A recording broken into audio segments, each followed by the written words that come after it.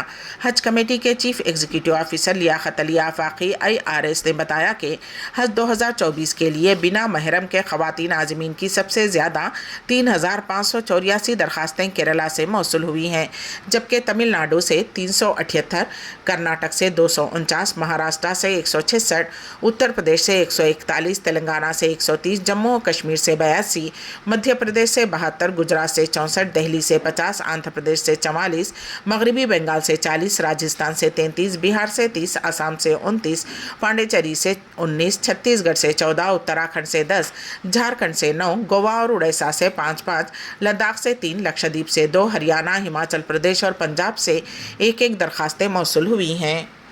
بہار کے مختلف اضلاع کی سڑکوں پر ایک نوجوان چہرے پر آکسیجن ماسک پہنے، بائیں ہاتھ میں ترنگا جھنڈا اور دائیں ہاتھ میں ماحولیات سے متعلق نعروں کی تختیاں لے کر گھوم رہا ہے۔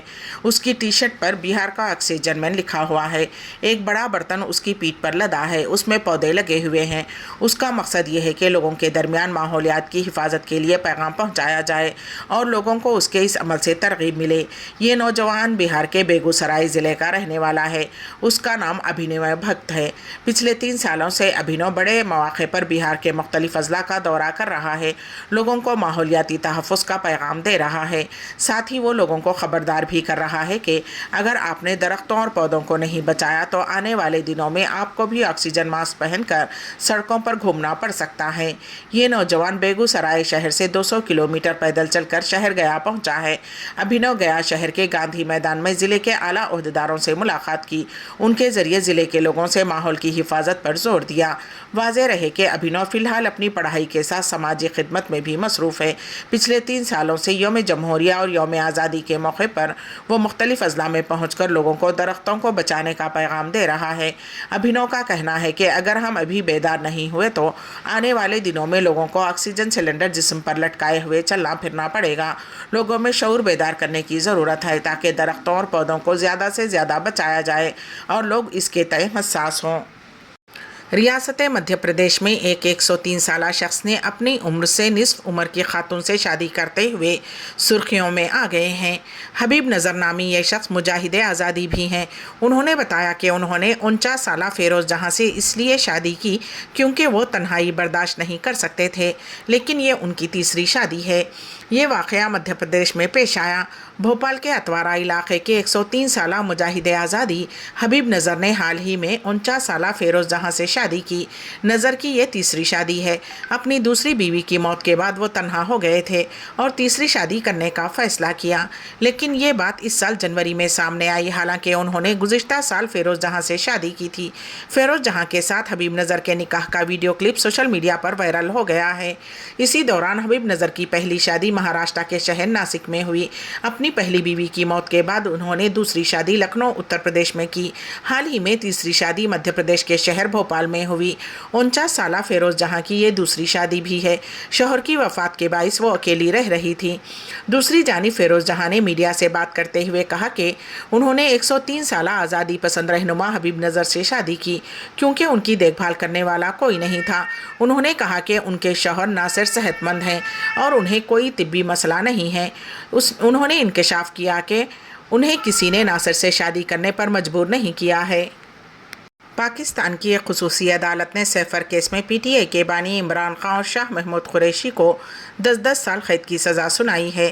فاضل جج ابو الحسنہ ذوالقرنین نے اڈیالہ جیل میں بانی P T I Imran Khan اور شاہ محمود قریشی کے خلاف سیفر کیس کی سماعت کی۔ اس وقت عمران خان اور شاہ محمود عدالت میں موجود تھے۔ جج نے مختصر زبانی فیصلہ سنایا۔ واضح رہے کہ عمران خان نے امریکہ میں پاکستانی سفیر کے مراسلہ یا سیفر کو بنیاد بنا کر ہی اپنی حکومت کے خلاف سازش کا بیان بنایا تھا، جس میں عمران خان نے دعویٰ کیا تھا کہ ان کی حکومت کے خاتمے میں امریکہ کا ہاتھ ہے۔ تاہم قومی سلامتی کمیٹی کے اجلاس میں سیفر کو لے کر پی ٹی آئی حکومت کے موقف کی تردید کی گئی تھی۔ اسی معاملے میں آج عدالت کا فیصلہ آیا ہے۔ اردن کی سرحد پر اتوار کے روز امریکی فوجی اڈے پر ڈرون حملے میں 3 فوجیوں کی ہلاکت کے بعد گزشتہ روز دمشق کے جنوب میں سیدہ زینب کے علاقے میں ایرانی ملیشیا اور ایرانی پاسداران انقلاب کے اہداف کو نشانہ بنایا گیا۔ سیدہ زینب کے مقام پر موجود ایرانی تنصیبات کو اسرائیلی بمباری کا نشانہ بنایا گیا۔ العربیہ اور الحدث ذرائع نے تصدیق کی ہے کہ دمشق پر اسرائیلی حملے میں ایرانی قدس فورس کے فلسطین شاخ سے تعلق رکھنے والے تنصیبات کو نشانہ بنایا گیا ہے، جس کی قیادت سعید یزیدی کر رہے ہیں۔ ذرائع نے مزید کہا کہ جن تنصیبات پر بمباری کی گئی ہے وہ حماس اور اسلامی جہاد کو ہتھیار اور معلومات فراہم کر رہی تھیں۔ ذرائع نے اس سے قبل دمشق کے جنوب میں سیدہ زینب کے علاقے میں ایرانی ملیشیا اور ایرانی پاسداران انقلاب کے ہیڈ کوارٹر پر بمباری کی اطلاع دی تھی۔ قطر کے وزیر اعظم کا کہنا ہے کہ امریکی اور مشرقی وسطیٰ کے سینئر ثالثینوں ارغمالیوں کی رہائی اور غزہ میں جنگ بندی سے متعلق حماس کو تیار کرنے کے لیے ایک فریم ورک کی تجویز تیار کر لی ہے۔ قطر کے وزیر اعظم محمد الثانی نے اتوار کو پیرس میں امریکی، اسرائیلی، قطری اور مصری حکام کے درمیان غزہ میں جنگ بندی اور ارغمالیوں کی رہائی کے نئے دور کی بات چیت کے بعد واشنگٹن میں اٹلانٹک کونسل سے خطاب کیا۔ الثانی نے کہا کہ ثالثوں نے اچھی پیش رفت کی ہے اور آگے بڑھنے کی بنیاد حاصل ہے۔ انہوں نے کہا کہ غیر ملکی ثالثوں نے اسرائیل اور حماس کے مطالبات میں خلیج کو ختم کرنے کی کوشش کی ہے اور اب انہیں حماس کے سامنے پیش کرنے کا ارادہ کیا ہے۔ قطر کے وزیر اعظم محمد الثانی نے امید ظاہر کی ہے کہ حماس بھی مثبت اور تعمیری طور پر اس عمل میں شامل ہوگی۔ الثانی نے اس تجویز کی کوئی تفصیل نہیں بتائی، لیکن کہا کہ تقریب کے منتظمین میں سے ایک کی طرف سے پیش کردہ خاکہ جس میں ارغمالیوں کی مرحلہ وار رہائی اور جنگ بندی میں توسیع کا مطالبہ کیا گیا ہے وہ اچھی پیش رفت ہے۔ حماس نے غزہ میں حماس کے عسکریت پسندوں اور دیگر ارغمالیوں کی مزید رہائی سے قبل مستقل جنگ بندی کا مطالبہ کیا ہے۔ امبیڈکر اردو نیوز کے اختتام سے قبل دوبارہ سرخیوں پر ایک نظر۔ تلنگانہ سے 7,811 عازمین حج کا انتخاب، ایک ہفتے کے اندر پہلی قسط جمع کرنے کی ہدایت۔ تلنگانہ ACB-DG کے نام سے نقلی فیس بک اکاؤنٹ۔ 2 نئے MLC پروفیسر کودنڈا رام اور صحافی عامر علی خان کو حلف لینے سے تلنگانہ ہائی کورٹ نے روک دیا۔ اور پاکستان کے سابق وزیر اعظم عمران خان کو 10 سال قید کی سزا۔ اسی کے ساتھ ہی امبیڈکر اردو نیوز یہیں پر اختتام پذیر ہوتی ہیں، تو دیجیے گا سبیہ تبسم کو اجازت۔ اللہ حافظ۔